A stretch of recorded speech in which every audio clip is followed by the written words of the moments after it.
What's up, connoisseurs? It's Rod with Pow Group. Welcome back on the Pursuit of Wealth, your home for MJ Stocks, crypto assets, news, and interviews. Today is Saturday. Happy Saturday. Hope you're having a great weekend. It's March 29th. And in this video, we're going to be doing another rapid fire news update, this time for the period March 22nd to the 28th. And again, it's just a high level overview, not a deep dive detail in case you missed it. Before we get to it, make sure to smash the like, subscribe, take the bell, all that good stuff. You'll be notified on any videos such as this. I do these weekly and anytime I post new content. And as always, not financial advice. This is for entertainment purposes only. You can also follow us over on X as well, formerly Twitter. Handle for that is @GroupPow. Jumping right into the news, another action-packed week. We're just not seeing that reflected in the price. We did have a temporary spike, but we're knocked right back down. That had to do with some commentary from Matt Gaetz and the imminent rescheduling potential, but we heard that before. So we need to kind of take it with a grain of salt and, try not to get too bullish. And it's going to be a while, at least, 6 months to a year before we see any real momentum back in this sector, in my opinion. Big tech, crypto, AI continues to steal the spotlight, and I don't see that changing anytime soon. And even if it does, it's going to take many months for the prices to really start to recover and then sustain the prices and the momentum to the upside, right? So we'll jump right into the news. Tilray Wellness collaborates with Whole Foods Market to relaunch highball energy drinks into national U.S. retail. Saw some photos last week of people taking photos of the highball energy drinks in stores. So I'd love to see that. And they were pretty comparable in terms of price to like a Red Bull, but they're also a tall can. So a lot more bang for your buck, essentially. But I posted a video on this, and they've seen, since the comeback, the portfolio itself has experienced 68% growth in the past 6 months just on Amazon.com alone. So I think this is a great move by Tilray, and I think this is a very underrated sector. And this brand, right, Highball, is very well positioned, adjacently speaking, once federal laws change in the U.S. and we can see, MJ infused into this. And they might even extend it into the hemp business as well. Some not so great news. We were all expecting this, but they were notified by the NASDAQ that they have 180 days to regain compliance with the minimum bid price requirements. So what does this mean? Is Tilray going to be delisted? I posted a video on this as well. No, I don't believe that's the case. They could get an extension of 180 days. Village Farms received a notice back in 2023, I believe it was, and then they were given another 180 day or 6 months. And they actually regained compliance, and then they got another notice last year, and I believe they have until April 16th, 2025. So they're probably not going to regain compliance, and I doubt that they'll get another extension. So I would say VFF is more than likely going to do a reverse split. And then same thing with Tilray. If they have 6 months and then get an extension of another 6 months, that's a whole year for them to regain compliance, which is very doable. And even if they don't, they'll just do a reverse split similar to what Village Farms is probably going to do. And Canopy just did a 1 for 10 reverse split, and Aurora did a 1 for 12 and then a 1 for 10. So it's actually done 2. And somehow people are starting to turn bullish on Aurora now, right? It's funny how the human mind works. But also, moreover, on Tilray, they successfully prevailed in the dismissal of the Hexo shareholder lawsuit. So love to see it. It was only $8 million, but still $8 million kept is way better than $8 million lost.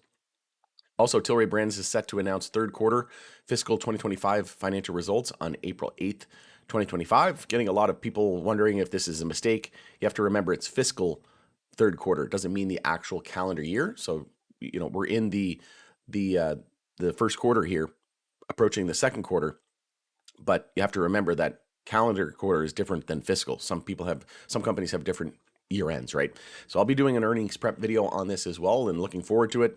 Not expecting much. So many people are saying, oh, if they have great earnings, the stock's going to skyrocket. But I would say it's the opposite. If they have bad earnings, the stock will drop. But if they have great earnings, it's not going to see much upside, because look at Aurora, right? It just had amazing earnings on its last report. Stock shot up like 100%. And then it was just mountain pattern, right? Elevator up, elevator down. If the whole sector is still bearish, it doesn't matter. Look at Green Thumb. What's the logic there, right? They've had stellar earnings for forever, and the stock is still down 66% since April 2024. So fundamentals don't matter. Earnings don't matter. Even if we see a temporary spike, it's not going to sustain itself if the whole sector is still bearish. And the S&P 500 was weak last week, and to close out the day on Friday, so that added some headwinds.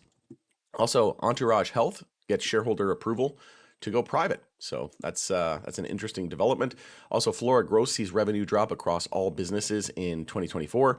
The company, though, continues its expansion plans despite its financial pressures. So we'll see if they can pull out of this on the other side. Speaking of struggles, Ianthus posts significant financial improvements, but in 2024, but remains in the red. So, yeah, these MSOs are definitely struggling, and they don't even have competition really from the Canadian LPs yet, or internationally.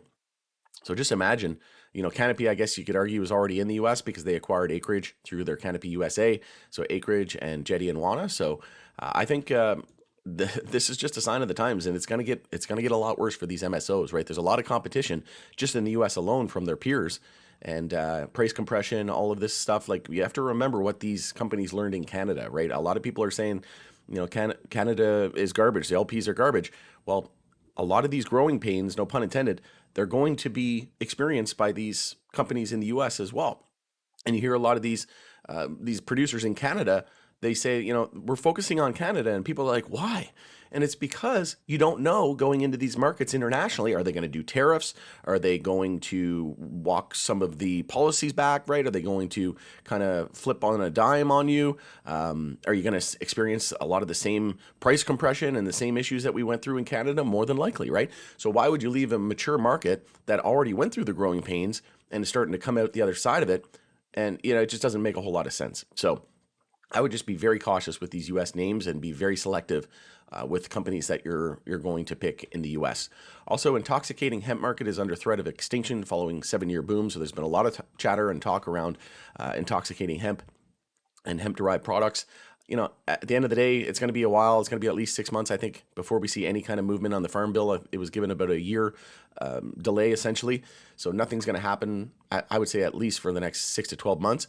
And then there's a lot of talk about, getting rid of the gummies and things like that, but keeping the beverages.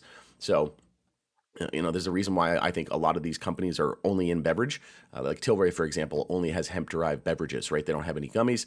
But a name like Wana and Wanderous, right, with Canopy, they're into everything. So same thing with Cureleaf. They have their select edibles and the drinks, and so it's going to be interesting to see. I think the most likely scenario is it gets regulated the same as MJ. Like here in Canada, hemp and MJ are regulated the exact same, right? They're one and the same.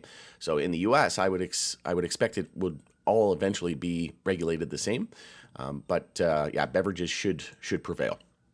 Also, OGI, Organogram, announces results of annual and special meeting, including shareholder approval to change the name to Organogram Global as they focus more on international. And that's probably a wise move because they, you don't get hit with those excise taxes. So it's a way to increase the bottom line. Also, the Cannabis company introduces brand Dreamt to Massachusetts, New Jersey, and Virginia markets. Verano secures $12 million loan from Rainbow Realty Group in a difficult, sector to raise money.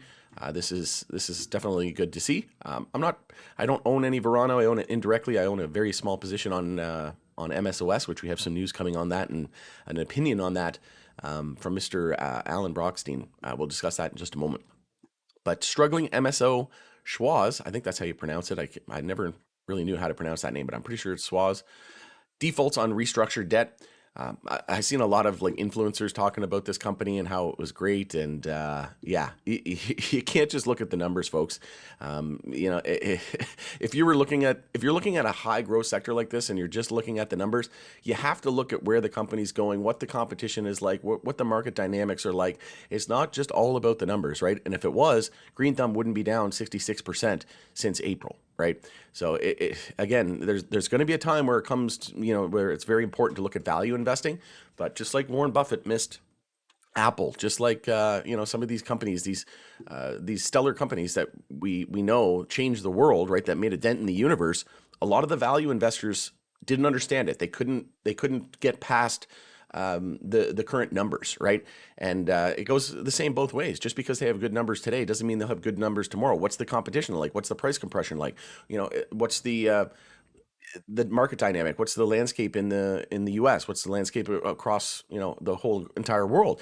And Schwaz, why they might have had great numbers and great results temporarily, it's going to get very, very difficult for these companies, right? And like I said, it's difficult to secure capital and yeah, you really have to, if you're getting into this industry, I understand, looking at the numbers and the value side of things is beneficial, right? You don't want to ignore it, but you can't factor in the future growth, right? And the reason why all these, gurus like Warren Buffett missed the Amazons, the Apples, the Facebooks of the world is because they couldn't understand the technology. They didn't understand where the world was going. They only looked at the numbers. They only knew how to read a balance sheet, right? They're not looking into to their crystal ball, essentially into the future, right? And if you look at where we're heading in this sector, we're just in the pregame warm-ups, folks. We're not even in the first inning. And a lot of these companies that have international footprints, think of your Tilrays, think of your Curaleafs of the world. They are light years ahead of the pack, and in my opinion, they'll be just fine, and they're more than likely going to rule this space.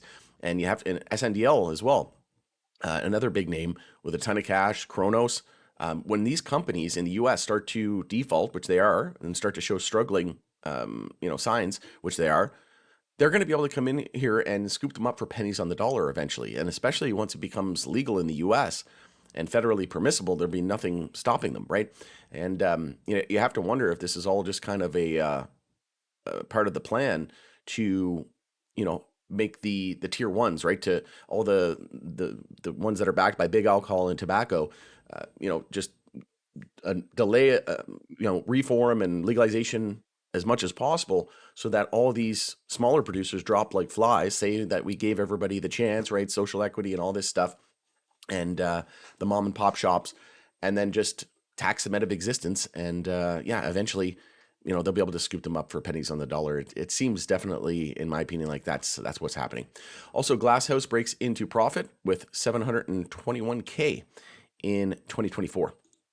Aurora MJ also spoke at the Global MJ Regulatory Summit. That was on March 26th and 27th. Moving right along, Trulieve announces expanded distribution of its premium psychoactive component beverage Onward. They announced that the availability of their Onward beverages powered by Trulieve in select Shores liquor locations, and coming soon to ABC Fine Wine Spirits located in Florida. And they also had Total Wine as well, distribution.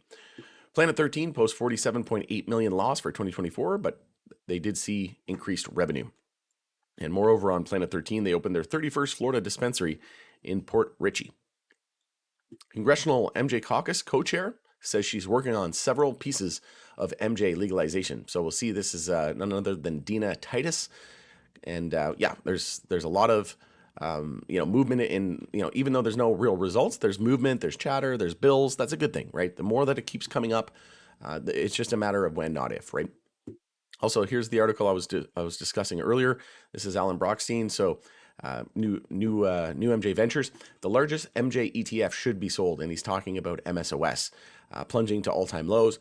I mean, I would sort of agree with him here on this. I own a tiny bit of MSOS. It was 10% of my portfolio last time I did a portfolio update. Also, stay tuned. I've got some exciting news with regards to a new app and startup that I'm working with that's allowing you to basically have your portfolio tracked in real time. Because if I do a video of my portfolio and I add a stock later that day or tomorrow, it's outdated, right? So it'll be an interesting real-time way to keep up with my portfolio. And like I said, exciting updates coming with regards to that. But I would say MSOS probably accounts for about 6 or 8% of my MJ portfolio now. But I don't see the point on owning it. I checked the holdings the other day. I think like the top 6 holdings, or like the top 8 holdings, account for like over 90% of the fund. So why would you, like, their entire portfolio is basically concentrated in, half a dozen names. Why wouldn't you just go buy those names yourself? Or even the top 3, your Curaleaf, your Crescos, your Trulieve, your Green Thumbs of the world, just buy those and save yourself the fee, right? And he mentioned that in this as well. And you have to remember, the ETF is down like over 90% from all-time high. So essentially you're paying this fund, you're paying them a fee to lose money. It's kind of ridiculous. So I would agree. I'm not buying any more MSOS. I just bought a tiny bit just to kind of diversify and take that more active approach, or passive approach, where they actively manage it. And then you get more, access to the smaller names without having to go and pay fees and buy 12 or a couple dozen different names. So it can be, if somebody's not that involved in MJ and you don't know much about the sector and you just want to buy something and diversify away from, traditional equities and go into something a little bit more growth and high risk, then yeah, it could be for you. But as somebody like myself who monitors this sector every day, I just don't see the point. But let me know your thoughts and opinions on this in the comment section below. I wouldn't be surprised if it was sold, to be honest, in the future. But we'll see what happens there. Also, another one bites the dust. Gold Flora Corporation files for voluntary receivership, and actually, MS West, the fund, did have a very small position in Gold Flora, and a lot of people were wondering why did they hold this garbage. That was some of the comments on social media. You have to remember that they're, well, first of all, the ticker was Graham, so they probably thought that just fits in the portfolio. No, I'm joking. But they probably just said, oh, it's a U.S. company and we're going to just allocate like 1% or 0.5% to it just to diversify, right? Just basically throwing a dart and trying to nail a unicorn, right? Just throwing it out the wall and seeing what sticks. And that's not really my favorite. You don't want to stretch yourself too thin. But again, there's a reason why these funds only allocate like 0.5% or 1% to it, right? So, but yeah, not great. This is voluntary receivership, so they're going to prep for sale. Also, Trump's first pick as AG, Attorney General, says MJ rescheduling is on the horizon. That's none other than Matt Gaetz. I posted a video on this as well. In my opinion, I think there is some teeth to this. I think there's a good chance that we get some sort of update within that first 100 days, which could be in the next month or two. And the new mantra, the new theme of this new administration seems to be promises made, promises kept. They followed through on all their other promises. It's just MJ's not the top of the list, right? We have wars, we have blockchain, crypto, AI, all stealing the spotlight right now. There's bigger issues to be worried about. But this is medicine, and it is helping veterans, and we know that the new administration is very pro-veterans and helping the people, and pro-common sense, pro-business, pro-job creation, cutting spending, right? Getting rid of these enforcement actions against medicine and this amazing plant. That just makes sense. So I mentioned this in the video as well. You can check it out for my full thoughts and opinions on this. But the new administration seems very pro-common sense, and follow the science would be and rescheduling would be the pro-common sense side of things. Pro-business would be access to banking, uplisting to the NYSE and the NASDAQ, and bringing capital back into the U.S., making it a leader both in terms of capital markets and in terms of research and medicine. And then pro the American people would be an attempt to deschedule and full-blown legalization, right? And I think that'll more than likely be the order of which we get it. So we'll continue to monitor that as it develops. But I am hopeful that over the next couple of months, we should see some sort of movement in Congress or, in the new administration about, just some commentary on it and some movement. And I think rescheduling and banking is very doable at some point in 2025, if not 2026 for sure. Hawaii lawmakers pivot from recreational legalization after failed attempts, and they're going to be switching to a more medical MJ expansion approach. So this is probably a wise move in my opinion, and definitely, we'll take it at this point. Last but not least, Seth Rogen says he likes smoking MJ everywhere except Singapore. They'll literally effing kill you if you smoke weed there. He commented this week. So I've been saying this for a while now. There's places in the world where just for simple possession, you'll get the death penalty. And there is proof, right?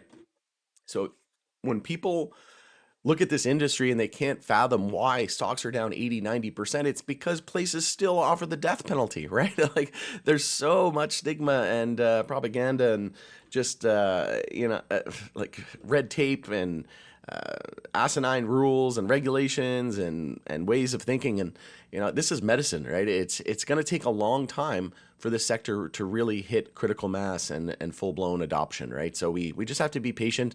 The bad thing about being early is we're early, and the good thing about being early is we're early, right? There's pros and cons to being early on just about everything. So you have to call a spade a spade. It is what it is. But with this volatility to the downside, this extreme volatility to the downside means extreme volatility to the upside is more than likely just around the corner, right? The more you start to pull back less and see less drops, the more the reward decreases as well. It's called the law of diminishing returns, but also diminishing sell-offs as well, right? You'd never see a 50% pullback on a big tech stock like Amazon or Apple, right? If Amazon or Apple pulled back 50% in like a week or something, it'd be the end of the world. It'd basically be Armageddon, right? So, but back in 2001, Amazon dropped 95% in a very short period of time, right? Just in a matter of a year or so. So those days they've come and gone, and something similar will happen with MJ, but not until the biggest economy in the world, the the United States legalizes at the federal level, but we're so early, it's not even funny. Going into there, let me know what you think of this news in the comment section. We'll continue the conversation there. It's Rod with Pow Group. Once again, thanks for joining us on the Pursuit of Wealth. Have a great rest of your weekend, and we'll see you again on the next one.